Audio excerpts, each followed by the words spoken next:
From Rixie, this is Frameform. Happy Wednesday, listeners, and welcome back to another episode of Frameform. Today's show is a new edition of our Dancefilm Network series, featuring the members of the Motion Dance Collective, Omari Motion Carter, Anna Clifford, and James Williams. The MDC is an award-winning Screendance production company that not only creates screen work, but also presents education initiatives, including its podcast, the MDC Talks, which we highly recommend. Today's conversation with Claire and the MDC touches on many topics, including transitioning from a collective to a company, the niche-on-niche world of Screendance podcasts, and the one question hanging over the head of anyone at the intersection of dance and film. Enjoy!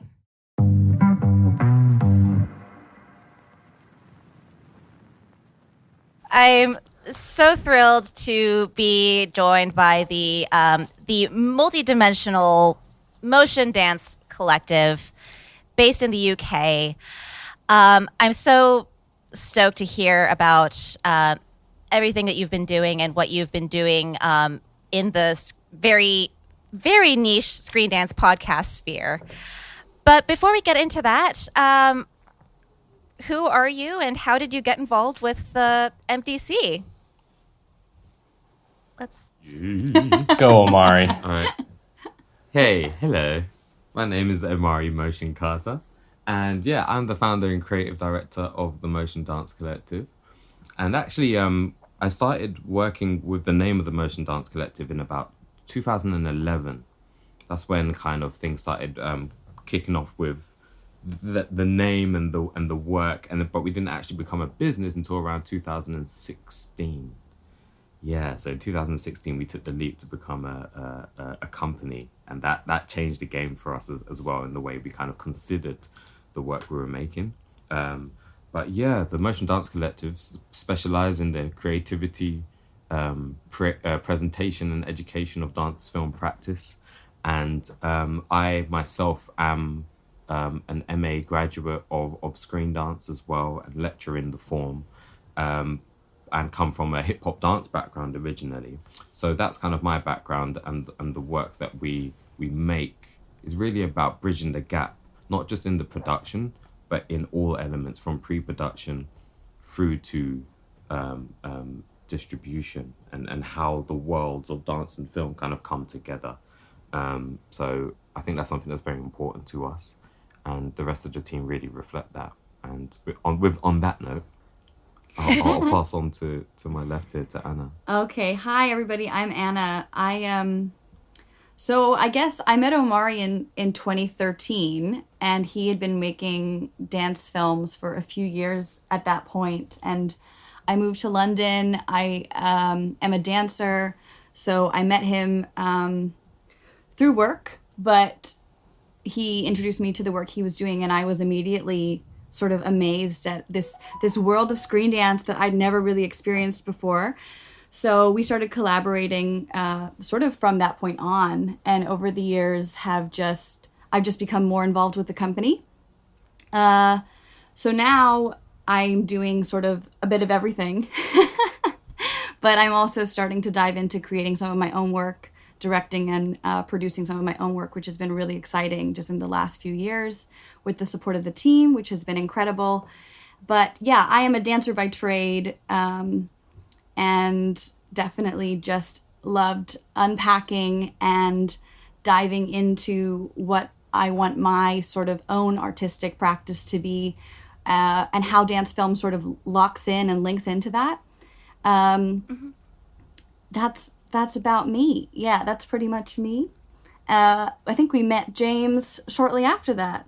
Yeah, so hi, I'm James Williams. I probably came on board, it might have been in 2016 actually, yeah, sounds right. when MDC kind of went fully fledged. And we joined up by kind of accident. Yeah. I was running a load of camera tests, and I was posting my findings on Instagram. And I think Omari DM'd me and was like, we're doing something really similar. We were both messing with movement and paint and film, and it was like this weird abstract experimentation that we both found ourselves in, and he contacted me just to collaborate on a project, and I pretty much just never left. I think that's basically how it happened. I just turned up to shoot one day and then never stopped shooting for them. So yeah, that's basically how we came together. But similar to both of them. I'm an ex-dancer and now full-time in film, working as a cinematographer. Right on. Well, when your creative collaboration can survive a paint shoot, you know you're in it for the long haul. Yeah. Start with a bang, right? That was our first film together. A splat even. It was called I See You, and it was a messy one. Yeah, it takes a few days for that stuff to get out. Yeah. But fantastic. So all of you do come from a dance background. So what was your first encounter with Screendance, and when did you know that you wanted to get involved with this form? I know, Anna, you already alluded a little bit to it. But yeah, I mean, for me, it was definitely when I met Omari, because before that, I didn't really know what Screendance or dance film was. I come from Bermuda originally, and I did my degree in Glasgow, Scotland, and then I lived in New York for a year, and then I moved to London. So I've been around, but I just had been very much on the dance circuit, focusing on auditioning and performing live.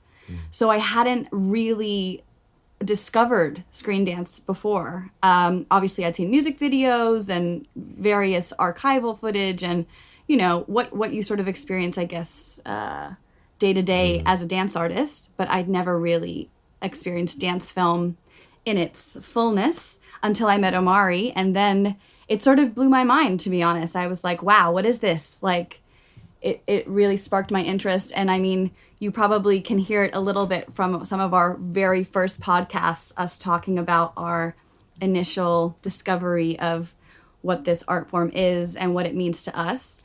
But that was my first, I guess, insight into the practice. And then from there, I've just, never left. Obviously, like James said, you kind of get hooked.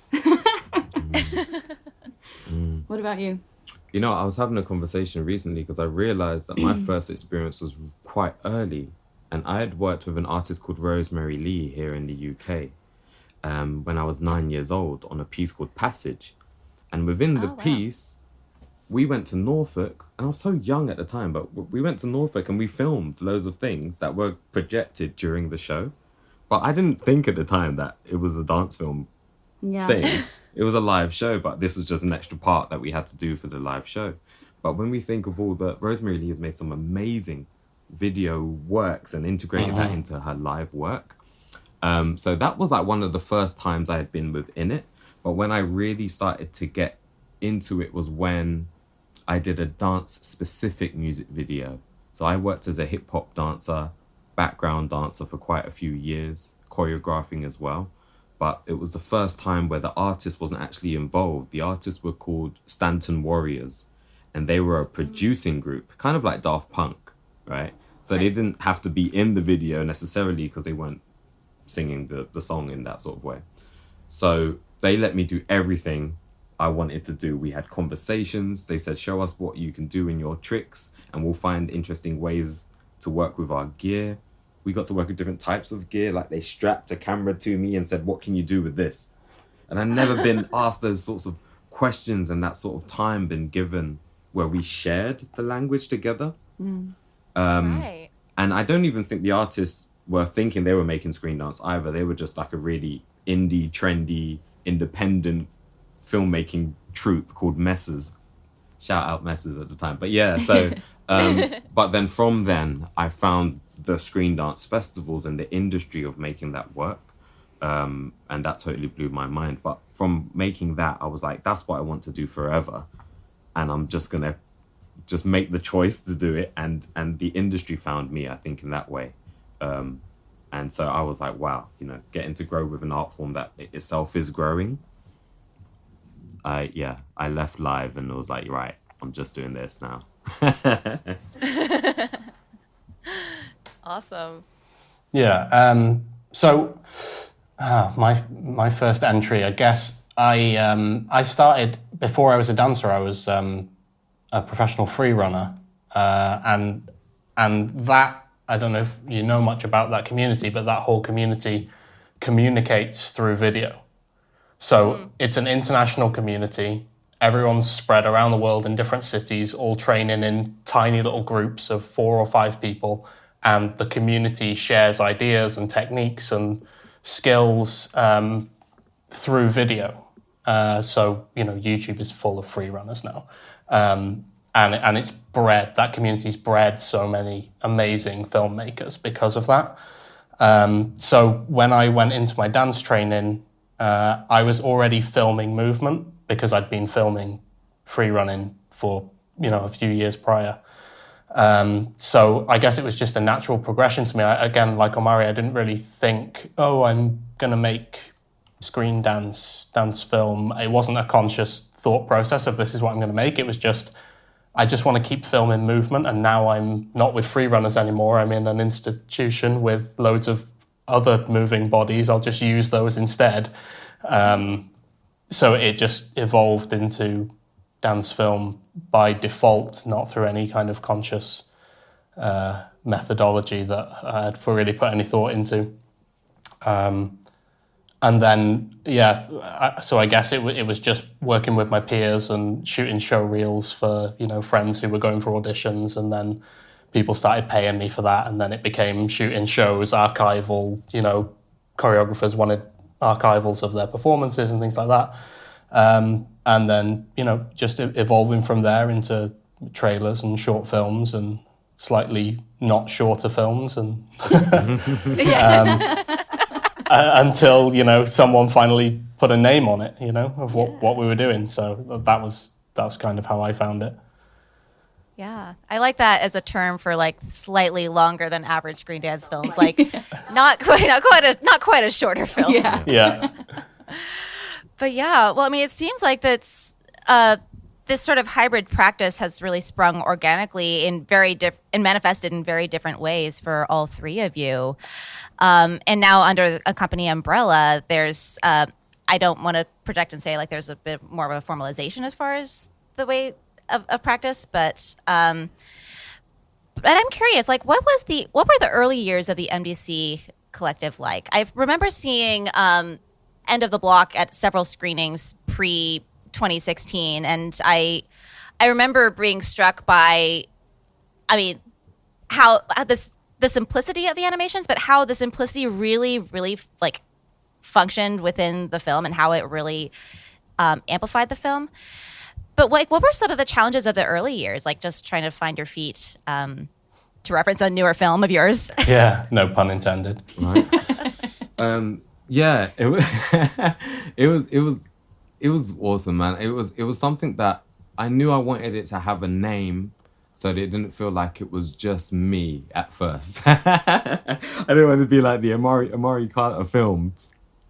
In that sort of, I wanted to make a title of something that I wanted to achieve in the future. So I said, like, let me say the Motion Dance Collective, because that's what I want to build.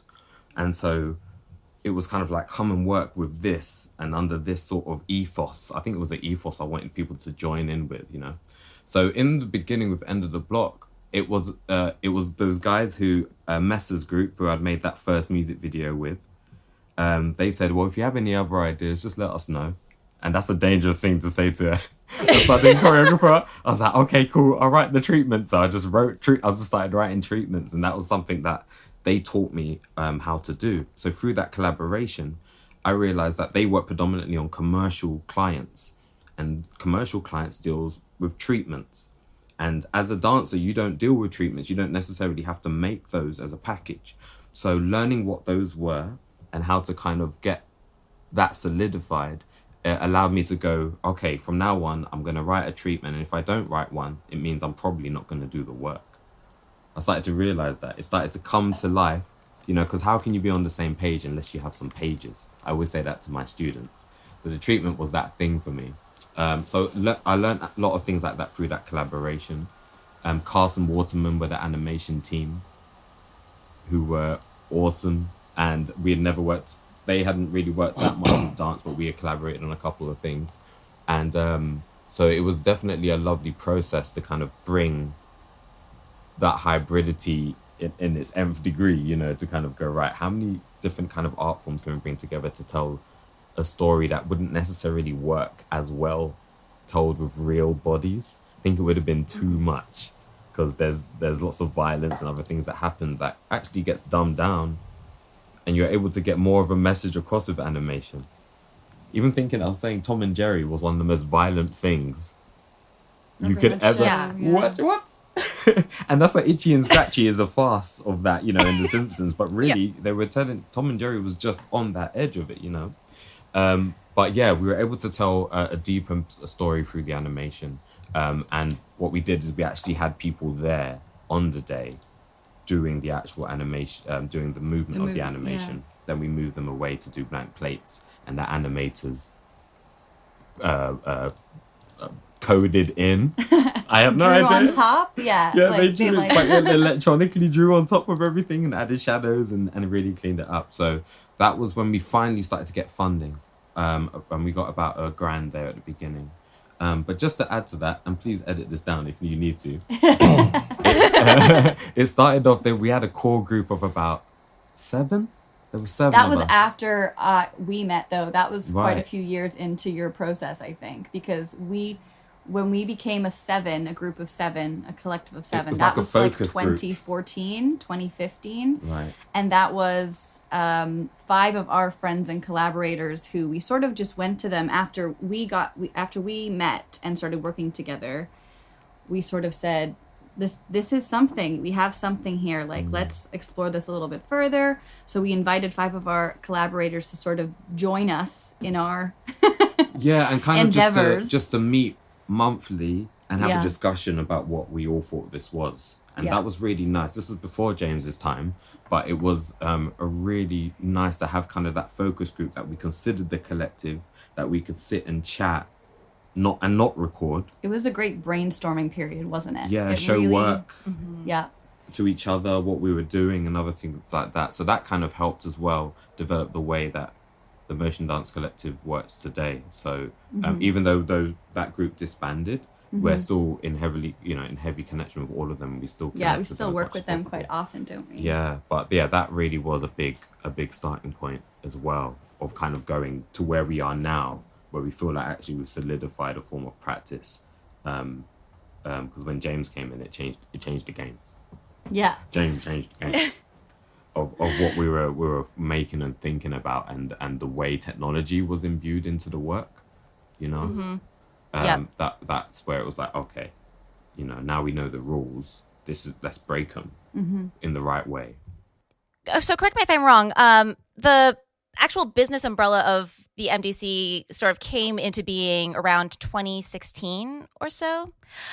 What were the challenges of transitioning this sort of collective, like this collective working under this particular ethos, into something that was more of a formalized business that's now, you know, presenting itself as, you know, a organization that's doing, you know, that's presenting these ideas, but it's also performing services and performing client work as well?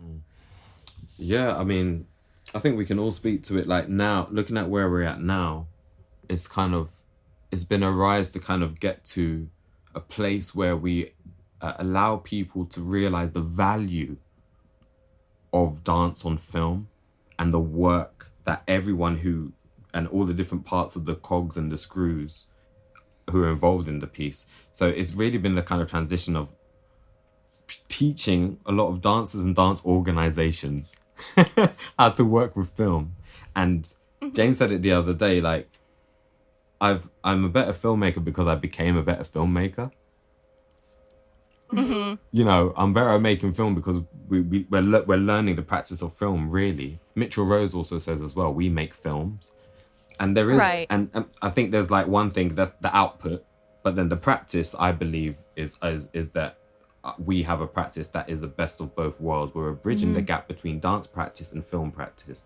But really, if you're making single screen works, you're making films.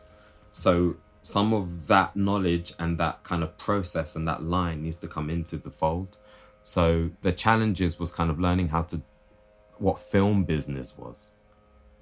Yeah. And before, I was just a choreographer, and I'd get my one contract and I'd sign it and I'd send it back. But I never knew what it was like to be the producer of all of that and have to give everyone all their different contracts, you know? So all of that, for me, it was the paperwork and all those other things that as a dancer, I didn't necessarily come across that often. I just had the one I needed to deal with. But when it becomes to actually being a production company. Well, yeah, that was a huge part of our partnership as well. When I joined the company and officially became the business manager of the company, was because I had that knowledge and background, because I did a degree in international business and management after my dance degree. So I sort of had the skill set, if you will, to help and aid in the process and setting up our systems, I guess, in how we wanted to function as a business. That's ever evolving still. I feel like you'll see from our work, it's so versatile, and the stuff that we offer as a company is still quite a range of services, I would say. What I think tends to happen now, especially now in the wake of COVID, we say no a lot. Because as a company, we really thrive and enjoy creating more creative, artistic work. We haven't really done any music videos or archival work or show reel stuff, or like more, I guess, strictly video production that didn't have a layer of artistic intention, because that's actually not where our interests lie. It's kind as of a like team. the whole videography versus cinematography Yeah. conversation. And I mean, we do, I guess, officially offer that as a service, like under our umbrella as a production company, but we often turn those sorts of jobs down and try to choose the jobs that we find more rewarding, I guess. So we're still figuring that out, I think, because as you say, and I am sure James can speak to this too, but as we've made the shift from into a company, it's sort of like, okay, what do we really want to say? And as a business, how do we function? How do we, get enough money in to actually create the work that we want to make? So of course, there's an element of you have to do certain jobs in order to fund your own creative ideas. And everyone says Screendance doesn't make money, and then I'm like, oh no, which is, we're a the for-profit balance. company. Yeah. So what are we gonna do? It's finding that Right. balance, and I think Yeah. we're still figuring that out, because as any emerging company, as any small business, you have to make compromises and sacrifices in order to eventually get where you want to go. But we've been very blessed up until this point, I think, to be able to say no to certain things and to be able to have the blessing of choosing the jobs that we actually wanted to do. And that fit Right. within Yeah, our the jobs that we feel Yes, represent exactly. us and the members involved in MDC Absolutely. to the best. Kudos to you, because I speak for myself, and I speak for a lot of other people involved in the intersection of dance and film, in that documentation is a huge part, and like sort of archival work is a huge part of what pays the bills, really. And so it's amazing that you've still maintained this ethos through your creative work.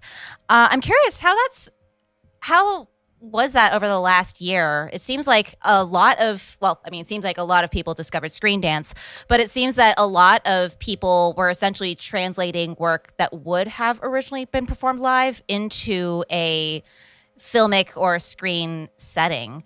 And where would you draw the line as far as, okay, this is being done with filmic intentions versus, okay, this is just like a transposition? Like, I think that comes heavily down to, what Omari said when he introduced us, is that a third of our whole ethos as a company is education. So I think that the initial conversations with anybody who, comes to the MDC door is always going to be talking about how we work as a company and educating them on how we would want to approach the project that they're proposing.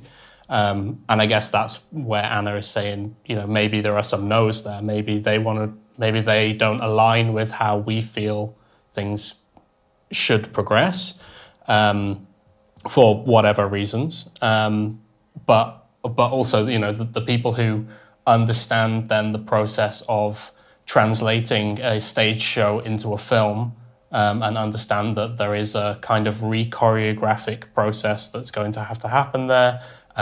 It isn't a direct, beat for beat translation. It's a reconfiguration of the show into a new medium. And they're open to the discussion, and they're open to learning about how that process runs step by step.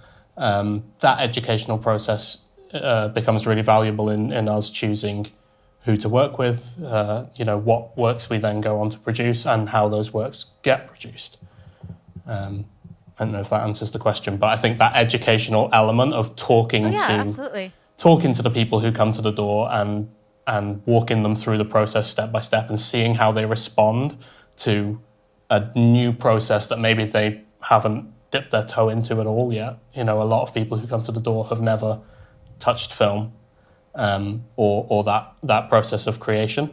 So just seeing how they respond to that conversation, that's a big part for us, I think.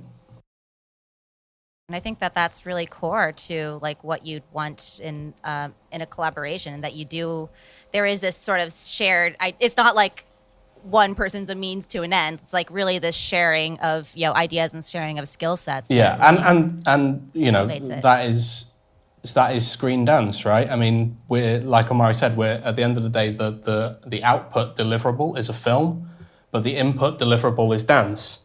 So we have to find a way of meeting in the middle. We have to educate people in both because we are working with both. So it has to be a conversation, and I think a lot of the discussion comes down to, can they work as a team? Because films are built in teams. Certainly my experience of film has been teams. If I look back to when I was just making film by myself, those films were terrible because my voice alone can't make a good film. It's all about collaboration. So for me personally, it's about bringing the choreographers into the fold, making them part of the team, and then making a great film as a unit. 100%. And I think that's also something that I guess sets us apart a little bit from your traditional production company, because we very much believe like collaboration is a huge part of what we do. It's very much the core of everything that we do. So, and sometimes that means breaking down some of the existing structures that may exist within either form, and being open to that, knowing that we may give more autonomy to certain things, like a warm-up, which may not even be considered important in other circles. And even though sometimes we've tried and failed that because we have to actually get the shot and get the lighting rigged. And we'd be like, okay, look, we'll skip the warm-up for now, but everyone just be mindful and do their thing. But yeah, it's one of those things that we think about all the time. How can we do that? But in terms of the world of COVID now and what's happened with this pandemic, is a lot of people are just finding out what that is for the first time. And I think all the second pieces are going to be the one. You know that That's one? It's it. like, Yes. okay, now you know. Yes. Yeah. Look at what's possible and what we can do, and the whole timing and framing and all of those things, how it works. It's like, now we know how to move forward in that way. I think the silver lining, because it's easy to make a dance film, really easy, because everyone's got phones that are 8K now, the Samsung S21. What for? Oh my god. Yeah, so I'm just wondering, what's the file size of a minute of film on that? the phone's gonna blow up. The phone is gonna get hot and has to blow up after the first 4 minutes. Let's not talk about this.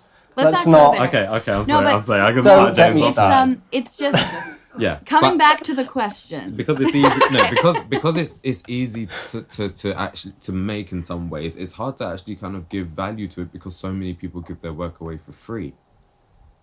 And that's the difference. That's been the change of us. Like, we're trying to work out how do we make money off of the work, and what is the best way to look at that in certain ways. So it's a big shift But it's also very difficult because, people give their workshop information away for free. Some people hold it, Everyone's kind of very different in the work. But what we do now is that at least we look at it now before we start. Is there value in this? And if we're going to go for that, this is we now are looking at the pathways of being able to do that. So that's been the kind of shift now of going, well, before we were making just to have a portfolio, but now we're looking at the longevity of the portfolio in each individual piece, because the film isn't the be all and end all, because it's going to exist after you die. Right, yeah. And a lot of people put more money into something that is going to this is a quote by who? He was on the talk the other day, but he said, more people put more money into something that is only going to run for 2 weeks than into something that's going to exist after you're dead. Right, yeah. Oh, that's so true. What value do you have? And it's just because of this very digital age. I think if we were still analog, the value, because film's expensive now, real film. Yeah. I'm having an urge to return back to that, because then what would we do with our images when we've got the oh my goodness, the Polaroid. When we've got the Polaroid camera, we make choices. Yeah. And we go, look, we only got 7 of these bad boys. So what 7 photos do we take? And I think if we return back to that, then we'd be valuing the digital form a little bit more. And so I try and think of things more in that way. And I say to the clients, look, if you only had 1 reel of tape, how do we plan? You'd be planning this for real and not giving it a 2-day rehearsal period and a 1-day shoot. I'm venting now. Next question. Well, sorry. I was just gonna, if I can just add that one of our biggest learnings as a team from COVID, I think, has been the value that we place on our process, and the beauty, I guess, the silver lining of COVID and in the last 18 months or so, the few collaborations that we have been able to have in that time. Some of them remote, some of them live in between lockdowns, the few jobs that we have been really incredible for us, because it's really given us an opportunity to choose and refine exactly what we want that collaboration to truly be and exist as. So, even though the last 18 months have been incredibly challenging in so many different ways for artists, for us as a team, as the Motion Dance Collective, the experience, the few experiences we have had have been so valuable and have taught us a lot about what we want to do moving forward in terms of our work and our choices. And I think we've helped others work that out for themselves as well. And I think like you were alluding to with the the imprint that this might leave on the wider dance community, the wider artistic community of people discovering, creating dance film for the first time. A lot of those collaborations, a lot of those jobs were first-time films for these companies or for these artists. And the excitement that it created for them, is super important to us. And we hope that as things slowly return to this new normal of, going back to live performance, going back to the theater, that the skills and the experiences that they've had with us will hopefully, sort of live on with them moving forward, and they will want to make more work because, as James said, education is so important to us. And so within those collaborations, we took the time to really teach them about our practice and what the Screendance practice for us is. And to see it sort of actually bear fruit from beginning to end was hugely validating. And I hope that in the years to come, those artists and those companies choose to make dance film, not because they have to, but because they want to, because they see the value in it and they see how uniquely special it is and what it can offer in terms of longevity, in terms of to make Screendance a valid option for deliverable alongside the proscenium, alongside installation, all of these other outputs, alongside festival work, to make Screendance one of those options. So your Screendance practice is very multifaceted, and as I mentioned at the beginning, like very multidimensional. And something that's really become a key part of that with the MDC is the MDC Talks, the podcast that the MDC produces. I'm curious, how did you decide to start doing a podcast and start putting that out there? Ooh. Yeah, so I think it started, and you guys jump in. We, as a team, as the trio, James, Omari, and myself, had made a few films together, had made a few projects, and we started just having really interesting conversations about Screendance in general, our choices, our hopes, our ambitions for our own work, and dissecting what that looked like and what that meant. And we were having a company meeting one day, and we just sort of had the idea that we should start recording some of these conversations because, podcasts are obviously incredible for making so much information easily accessible to a lot of people. And because education is so important to us, we sort of thought, hey, why not? Like, maybe this will be interesting to other people than just us. And so we just decided to start it initially for ourselves. It began very much as an opportunity for us to dissect our own understanding of Screendance and our own definition of what our work is. And then obviously, as you'll see, it sort of slowly evolved into having guests on the on the podcast and talking to different artists and different directors and different cinematographers and choreographers and just asking lots of questions, challenging definitions, just exploring our own films, but also collaborations with other artists and other clients, and getting to ask some tough questions to artists that we really admire as well. That's been a huge learning curve for us because we didn't want it to just be one of those really soft and rosy podcasts where you just get to talk about yourself for however long and about all of your incredible work. We wanted to be able to sort of get a little bit deeper, a little bit further under the surface and ask some tricky questions. And a lot of that comes from like the short amount of time you get at film festivals. Yeah. And on like talks and panels. And usually they have 7 people on the panel, and then you get 10 minutes or maybe 5 minutes each, or you only get enough time to answer one question fully. And it was like, I really love what these people have to say, and they deserve more time. Yeah. We want to speak to them more, because even at the festivals, when you watch people's films, you don't really get that much of a critical feedback apart from the audience's reaction, like direct reaction to the work.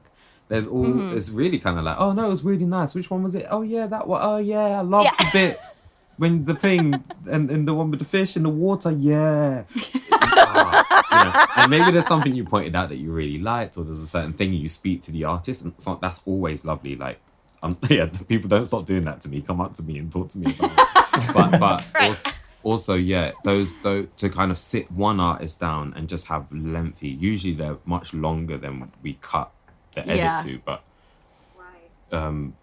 even with an hour talking to people, most of the time we end up cutting it off, don't we? Because the conversation is endless. It really is, definitely. Yeah. But I think that's how it started, right? I just started the masters, so the first few ones we did at London Contemporary Dance School.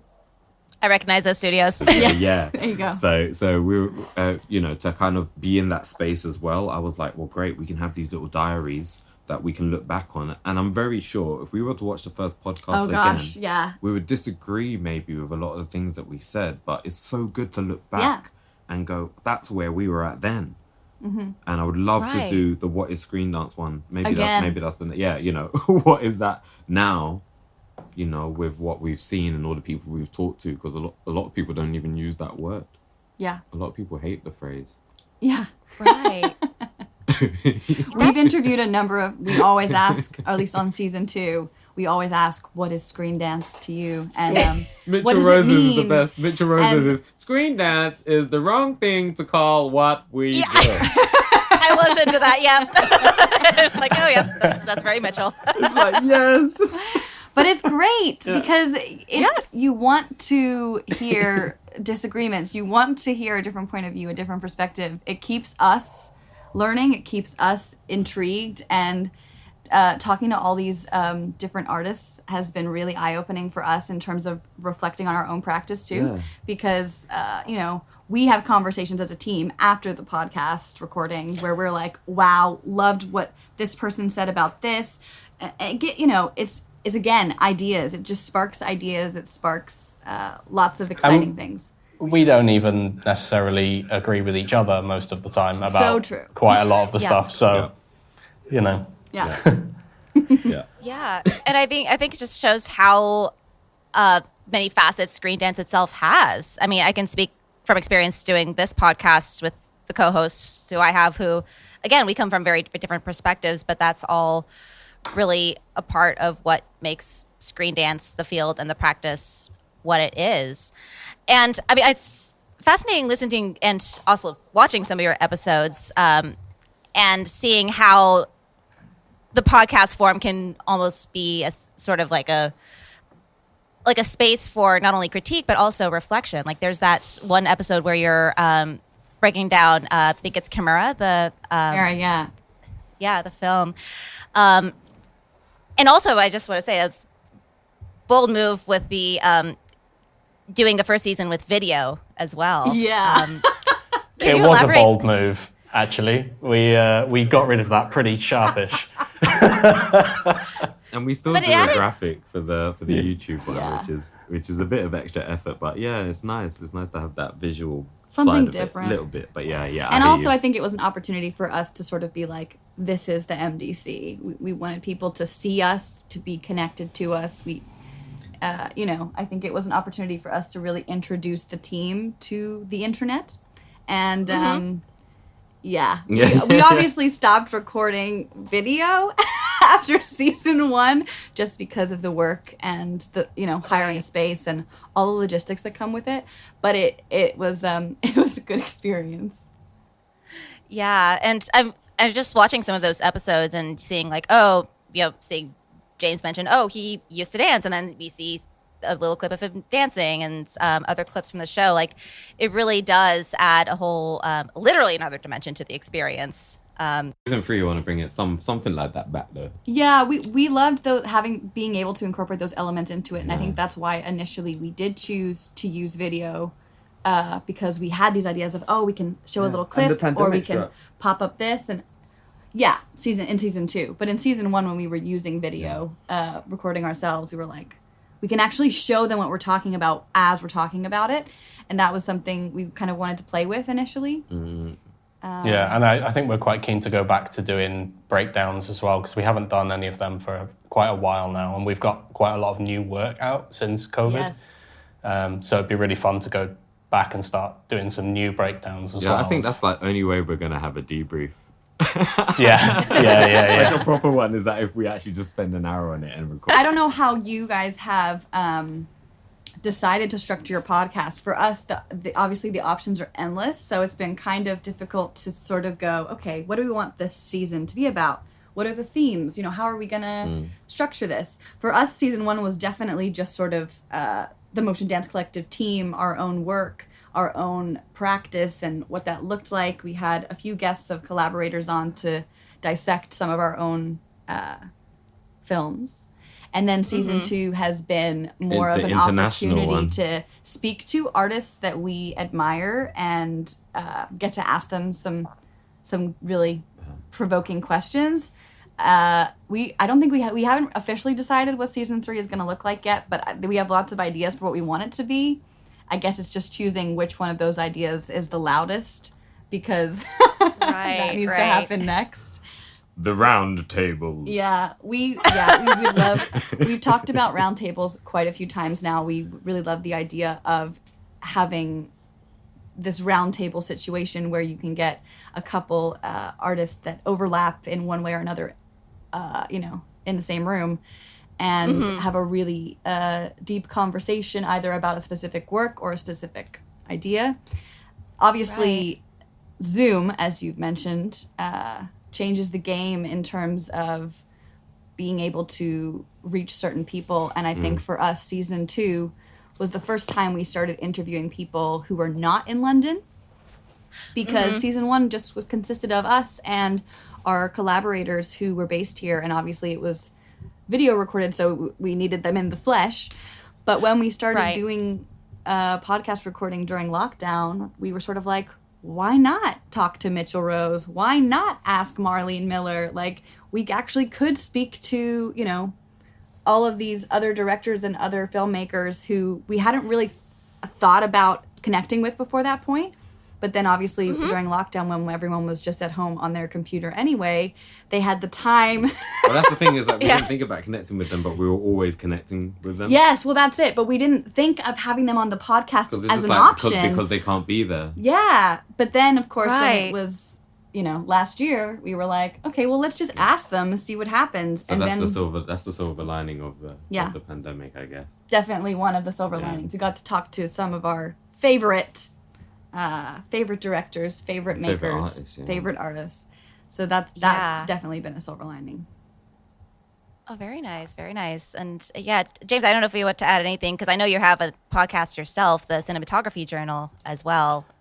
I've put it's on pause at the moment. I haven't done anything with it for a little while because I am myself reevaluating that. But for a little while, I actually started it at almost exactly the same time that the MDC Talks started, because that was kind of part of the conversation about starting a podcast, because I was talking about doing my own. But yeah, as far as the MDC one goes, I don't want to plug my own thing on here, but yeah, they've kind of said everything about the MDC one, I would say. Plug it, man. It's a good podcast, man. I'm telling you, people need to go on that one. They need to learn, man. We'll link to it in the show notes anyway. So, so we'll do the plugging for you. Fine. So, yeah, and I mean, I think the podcast form, and I mean, I'm speaking for my co-host Hannah Weber, who really Frameform is her brainchild. She's a former film professor, really, very professorial in the way that these episodes are structured. But her intention was very similar to what you were alluding to, like really deepening the conversation beyond the festival and really kind of prodding those places that you really can't get to in like a 10-minute Q&A following the screening. And I think that podcasts really are a great way to do that for the Screendance community. I'm very curious, like what other avenues has the MDC considered exploring? We are predominantly a production company, so we haven't really had a huge focus in distribution.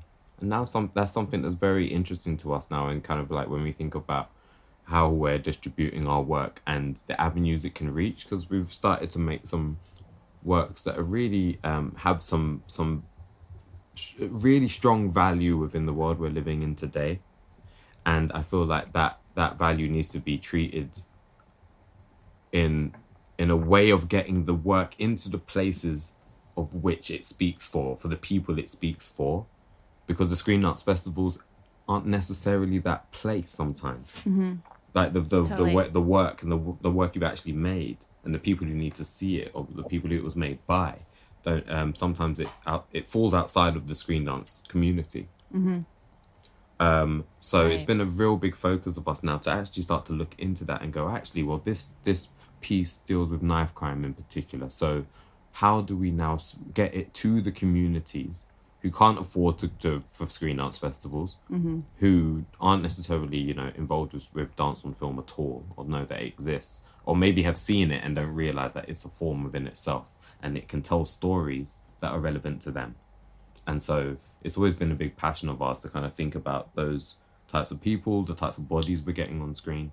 I've forgotten the question, but it's great. I think it's also worth saying, I mean, from my point of view, talking about the piece that Omari just touched on there, we recently made a piece about knife crime.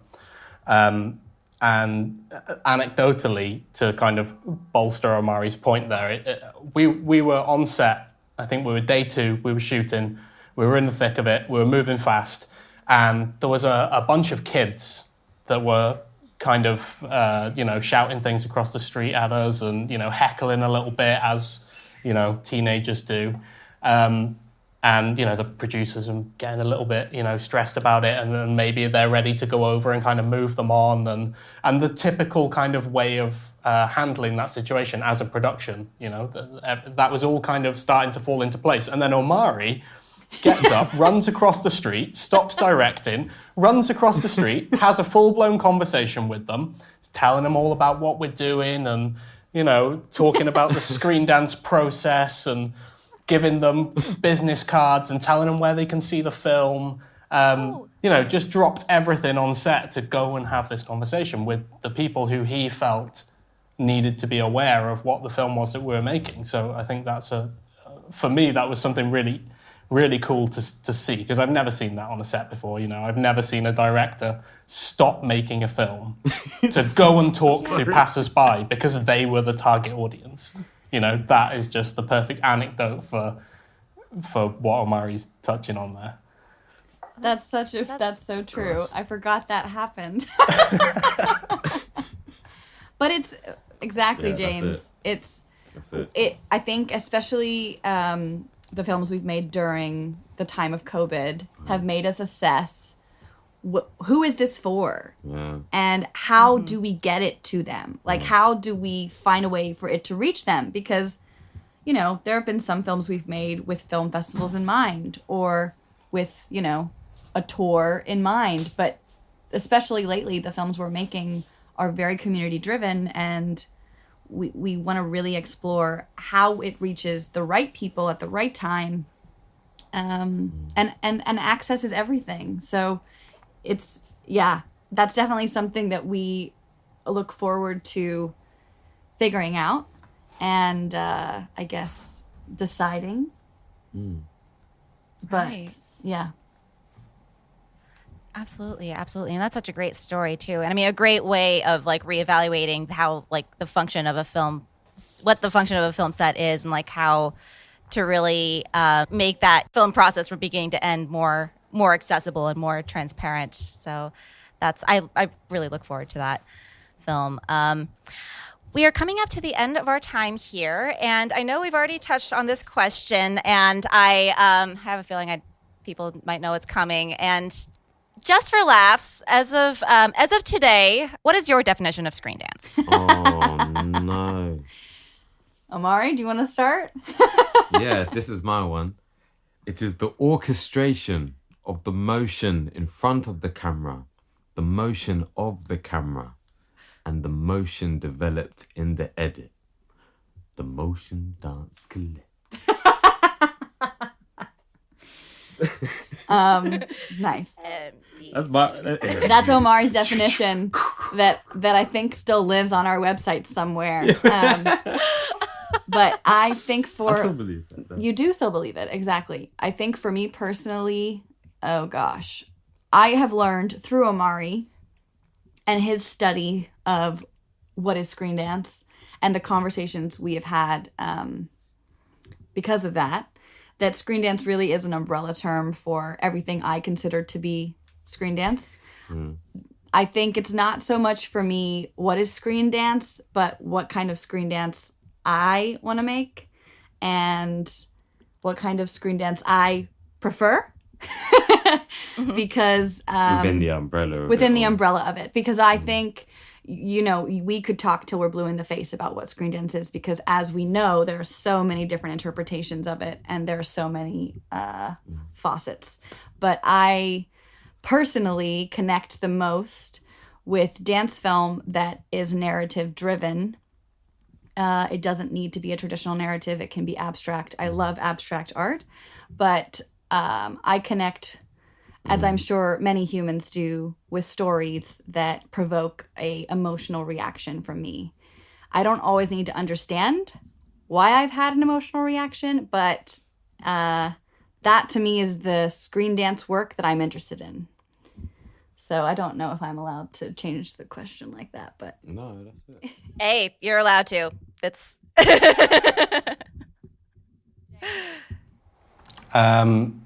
it's difficult because I agree with everything that's just been said. But I guess the only thing I can add for me is that it comes down to the process. I think the you can't say what is or isn't dance film based on the outcome of the film, because the outcome is subjective. So what's good art, what's bad art, what you like, what someone else likes, all of that's subjective. So I can't base it on watching a finished film. I can only base it on what was the process. If the process was thought through, was collaborative, was Choreographic. inclusive of the filmmakers, the choreographers, the dancers, all of the people who have to meet in the middle to create Screendance. If it was a process that involved those people, the outcome can only be Screendance. I like that. That's fantastic. That's a great place to end on. But thank you all, Omari, Anna, James. Really appreciate you being on the show today. Thanks It's for been having a us. pleasure. Thanks for having us. It's been awesome, Claire. Thank you.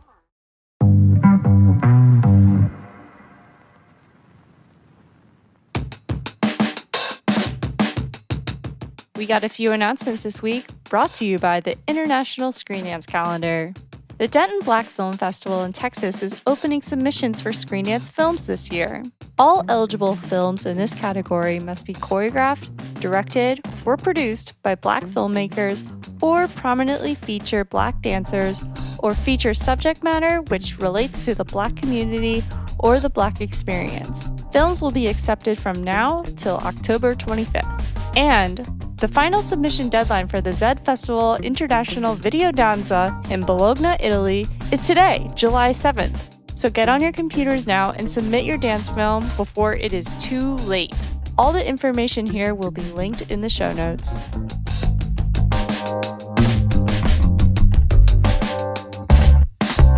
Thank you so much to the MDC and Claire for this great conversation. Want more? Subscribe to the MDC Talks Podcast and follow them on social. As per usual, all links are in the show notes. Thanks for listening. We'd love to hear from you.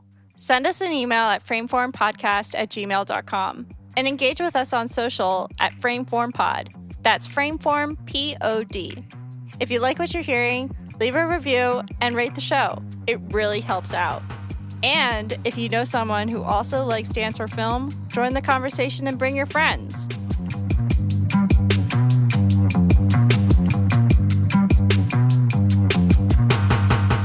Frameform is a production of Rixie, hosted by Hannah Weber, Jen Ray, and Claire Schweitzer. Edited by the Frameform team. Mix and theme song by myself, Mason Carlton. Thanks for listening. We'll see you next week.